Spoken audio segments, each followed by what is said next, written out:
titre, sachez que le président du Faso était en visite au Congo et à l'occasion, Blaise Compaoré a pu rencontrer les Burkinabés vivant dans ce pays. Avec la petite communauté des ressortissants burkinabés, il a surtout été question des difficultés rencontrées par nos compatriotes pour l'obtention de la carte de séjour au Congo. Le point est avec Viviane Tiendrebego et Jean Zongo.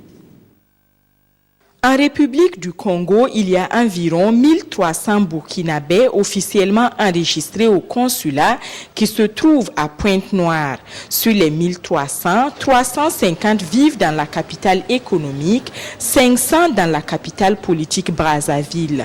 Le reste est dispersé dans les autres villes du Congo. Le pays de Denis Sassou Nguesso est géographiquement loin du Burkina Faso. C'est donc avec joie que les Burkinabés vivant à Brazzaville ont accueilli le président du Faso. Ça n'arrive pas souvent.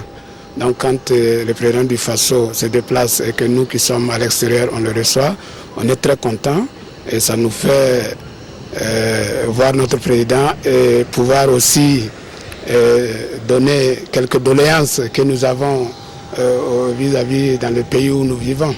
La communauté veut profiter du passage du chef de l'État pour lui parler de ses difficultés. On interpelle les gens de n'importe comment, parce qu'ils n'ont pas de papiers, on les enferme, on fait des choses. C'est les difficultés que les Burkinabés ont actuellement ici au Congo. Et pour entrer au Congo, en tant que Burkinabé, tu n'as pas besoin de visa. Et quand tu arrives, après 3 mois, on te juste de prendre la carte de séjour.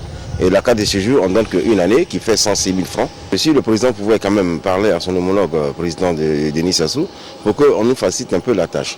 Alors, je prends l'exemple des Sénégalais. Avec une carte de consulaire, ils peuvent quand même marcher sur le territoire congolais sans avoir des problèmes. Nous prendrons les dispositions, ne serait-ce que en fait au niveau bilatéral, pour essayer de les soulager des difficultés qu'ils rencontrent en ce moment. Nous allons faire en sorte qu'il y ait une véritable émergence d'une classe moyenne.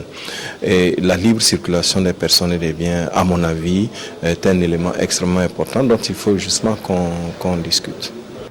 Les Burkinabés vivant au Congo exercent dans le bâtiment, le commerce, la restauration et dans une moindre mesure dans l'agriculture.